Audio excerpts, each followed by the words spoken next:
Welcome to Real-Time Wisdom. There's a few messages lingering in the air, and I want to start with pre-shuffled. I just split the deck a few times, and we'll just see what's on the bottom and pull some cards. But what I'm feeling, what I'm observing is an intimacy with the field,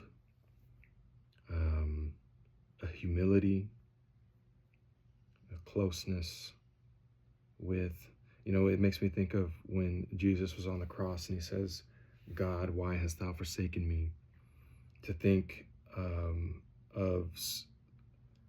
anyone on this earth so full of power, of presence, of magic, whatever you want to call it, so unified with that power, that being without it, right, that was the true experience of death, I think, when you experience that withdrawal. And I think in a lot of senses, we walk around partially dead. We're not full all the time. And so there's a contention there. There's a dissonance. And the further, I know I've experienced this for myself, the more withdrawn from the world I am, but also not full, it creates this depression. It creates this gap of kind of meaninglessness. It's difficult to describe, but I think without going too far into it, I think I just want to say I'm picking up on what used to be empty is now full and filling up and overflowing. And the part that we play as the children of, think of the fullness from within as the Father, and think of the void or the field without as the mother, then we are the children. And we have a role to play as children. And, to quote Christ again, we must become as a little child, and be born again of spirit. And part of healing, part of knowing yourself, part of realizing your truth and your potential is to know your role. And part of that is understanding the inner anatomy. And the beginning of that is being willing. You're not always going to be perfect, but being willing to let go of things that have been given to you from the outside. And that's really difficult, especially when you start getting into the abstract of ideas and beliefs and experiences that you don't even remember. Some things are easier than others. One that we tend to all struggle with is, food consumption. We like to taste. It's very satisfying. It is very delightful. It's very pleasurable. So things that bring us pleasure from without often are very good at masking. We use them to mask.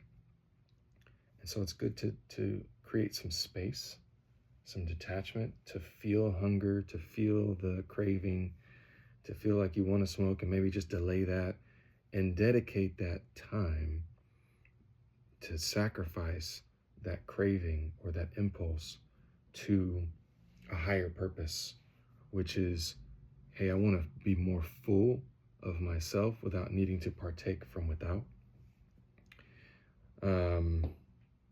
So I guess that's part of a message that I felt like I needed to deliver, because once we get into a rhythm of making the sacrifice and experiencing the result, we start to gain more belief and we start to displace doubt. and we start to cast out the shadows from our life due to a subscription to untruth, that there's nobody to blame. We do it to protect our light. We do it to fit in. We do it to survive.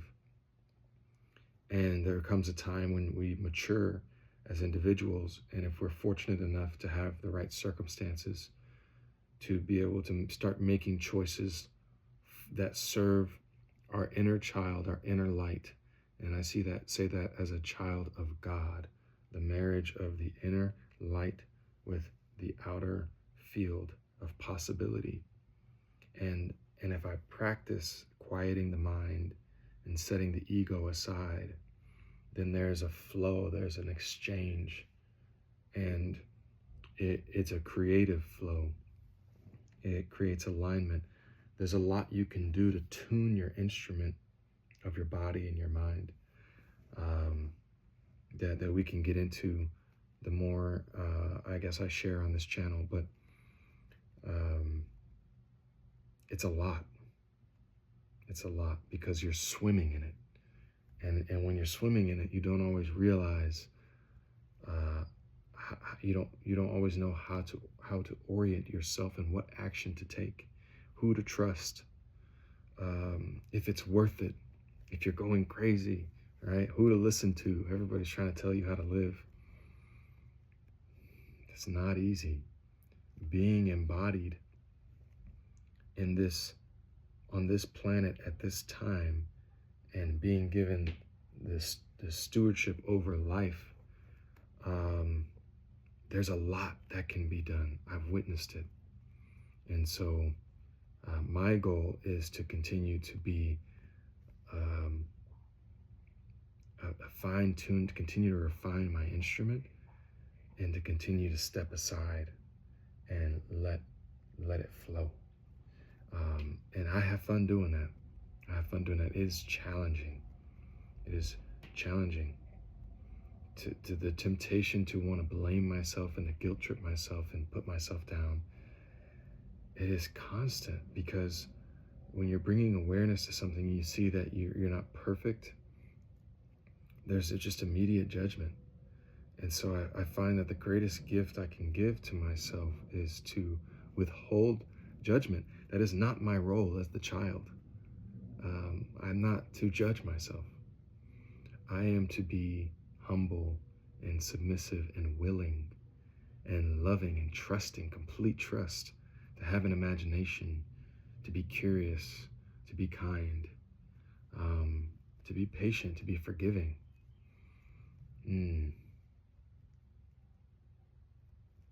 To seek. Children seek after their parents for comfort, to allow myself to be comforted, allow myself to receive, to be dependent on my father and mother as a child. I am dependent. To be selfless. All right, on the bottom of the deck we have the World card. I think I may have flashed that, but hopefully we're okay. The World card on the bottom of the deck. First card up is the Ace of Cups. Maybe I just won't show cards. Ace of Cups, Knight of Wands,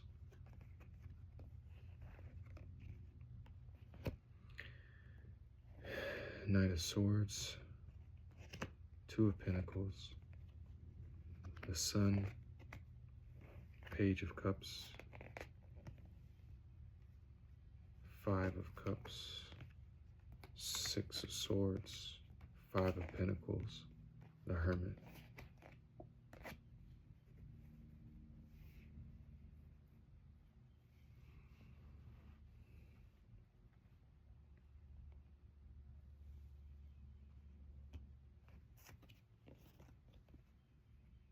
Yes, this is, like I said, this is just confirming what I was just talking about. So I think the message is clear that small, consistent sacrifices, just to show a devotion, just a willingness. And even though your daily routine may not change overnight, it may be gradual.